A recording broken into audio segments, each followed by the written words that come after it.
예, 그러면 다수의 이제 국민의힘 소속 의원들이 네. 이제 형사처벌 대상이 되고 그것도 내란 혐의로 되기 때문에 예. 위헌정당 해산의 길이 조금 더 가까워졌다라고 이해되시는 측면이 있습니다. 예. 큰일 났네.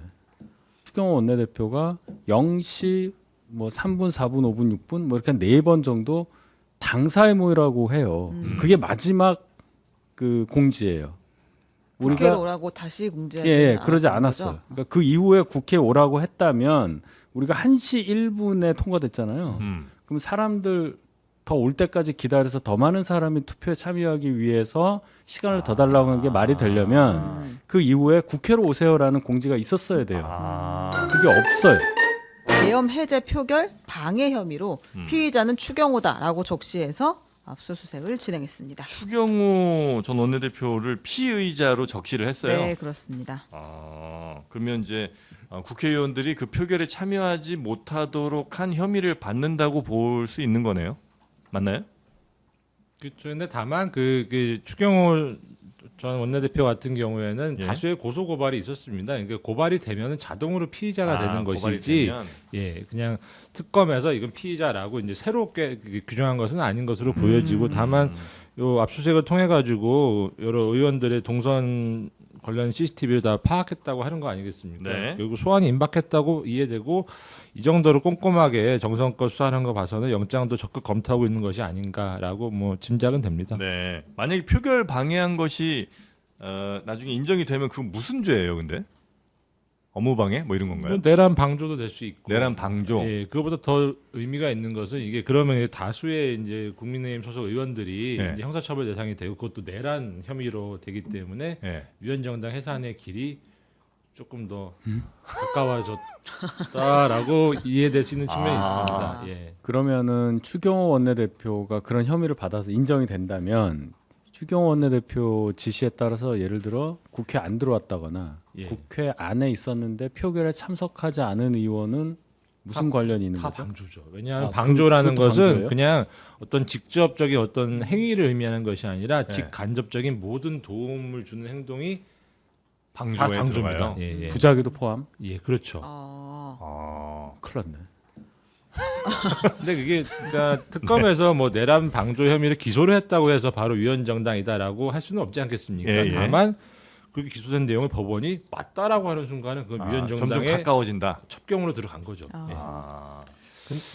근데 이제 추경호 원내대표 예. 당시 원내대표의 지금 주장을 보면 예. 가장 걸리는 게 본인은 의원들의 표결을 더 많이 하려고 의원실 국회의장한테 전화를 했다라는 거예요. 네. 그래서 자기는 어떤 표결을 방해할 생각이 없었다는 주장인데 가만히 생각해 보면 이게 왜 한동훈 전 대표가 당시 빨리 들어오시라고 하면 네. 원내대표가 당대표하고 소통을 해서 의원들을 그렇죠. 많이 집결하게 하는 게 순서잖아요. 상식이죠. 근데 왜 한동훈 전 대표하고는 소통을 하지 않고 음. 그 이상한 시점에 12시부터 12시 반 사이에 그 막 유리창 깨고 이 군이 들어올 때 예. 의원실 의장은 이게 시간이 없기 때문에 빨리 의결해야겠다라고 하는 상황에 추경호 원내대표가 전화해서 30분만 더 쳐달라. 정확히 30분이에요. 예. 그 30분은 윤석열 전 대통령이 그 뭐죠 특전사령관한테 지금 인원 다 찼으니까 빨리 들어가라고 했던 그 시간과 아주 교묘하게 이게 겹쳐요. 아, 이게 특검이 여기 계셨네. 아니 그러니까 고약하잖아요. 예, 그래서 저는 지금 추경호 저기 의원이 얘기하는 네. 그 반박 네. 의원을 더 많이 보내려고 전화를 했다. 이거는 한동훈 전 대표하고 통화를 했는지 안 했는지 어떤 의사소통을 했는지 그것만 봐도 된다. 적극적으로 정말 한동훈 전 대표는 들어오라고 했으면 지금 들어갈 테니까 한 대표님 기다리시오. 네. 조금만 그러면은 의장하고 소통을 해서 우리 의원들 들어가게 할 테니까 하십시오. 저는 이게 정상적인 절차라고 생각하거든요. 0시 이후로는 국회에 같이 있었어요. 그러니까 원내대표실에 계속 있었단 말이에요. 추경호 원내대표. 예. 한 대표는 본회의장에 있었고 네. 그래서 원내대표실을 찾아가기도 했었어요. 나중에 들어보니까. 빨리 지금 좀 모아야 된다 의원들. 그럼 예를 들어서 내가 계엄을 반대한다는 메시지를 냈으니 원내대표도 내라. 그랬더니 당대표가 냈으면 됐지 내가 또 왜 내냐. 뭐 이러는 거. 뭐 이런 것들이 있었단 말이에요. 아, 그래요. 그리고 추경호 원내대표가 0시 뭐 3분, 4분, 5분, 6분 뭐 이렇게 4번 정도 당사의 모이라고 해요. 그게 마지막 그 공지예요. 국회로 우리가 오라고 다시 공지하지 예, 그러지 않았다는 않았어요. 거죠? 그러니까 그 이후에 국회에 오라고 했다면 우리가 1시 1분에 통과됐잖아요. 그럼 사람들 더 올 때까지 기다려서 더 많은 사람이 투표에 참여하기 위해서 시간을 더 달라고 한 게 말이 되려면 그 이후에 국회로 오세요라는 공지가 있었어야 돼요. 그게 없어요. 그러면 뭐 국회의장한테 뭐 시간 좀 달라고 한 게 그게 매우 수상한 행동이 되겠네요. 왜냐면 의원들한테 빨리 지금 국회로 들어오라고 하고 그 다음에 국회의장한테 뭐 10분만 더 주세요, 30분만 더 주세요라고 만약에 했으면 그건 말이 될 수 있는데. 예, 그러니까 저도 그 부분은 네. 왜 그게 없었는지 그리고 이제 그 뭐 의원 단톡방을 뭐 제가 들어갈 수는 없지만 여러 네. 이렇게 캡처본도 있고 이렇게 보면 중간에 이제 의원분들이 중간에 그런 얘기를 해요. 당사에 있는 게 맞다. 당사에 가야 되겠군요. 뭐 이런 말 하신 분들이 있어요. 그러니까 몇몇. 이게 약간 당사로 가자고 이렇게 뭐라- 부추기는 어. 느낌? 이게 뭔가 그러니까 저도 그런 게 있었다는 저도 거예요. 궁금한 게 나경원 의원도 그런 주장을 했는지도 궁금해요. 왜냐하면 윤석열 전 대통령과 통화한 사람이 또 나경원 의원도 있지 않습니까? 네. 그리고 추경호 의원은 당시 한덕수 총리하고도 통화한 걸로 지금 알려져 있고요. 그러니까 적극적으로 어떤 그 대통령실과 소통을 통해서 입법부에서 군이 들어왔는데 헌법기관인 의원이 이를 도와줬다면 이건 정말 취질이 무거운 거 아닐까요? 네. 그래서 저는 예, 이 부분은 정말 철저하게 밝혀야 되지 않겠냐 싶어요. 네. 네.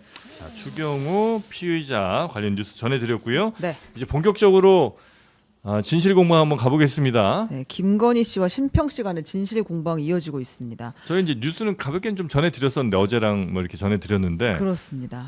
그 뒤에 얘기들이 또 계속 지금 이어지고 있네요. 그 신평 변호사가 나와서 김건희 여사가 이렇게 말씀하셨다라고 전달을 했잖아요. 페이스북에도 쓰고 이제 언론에서 인터뷰도 했는데 그 발언을 두고 김건희 씨 측의 유정화 변호사가 대노하였습니다.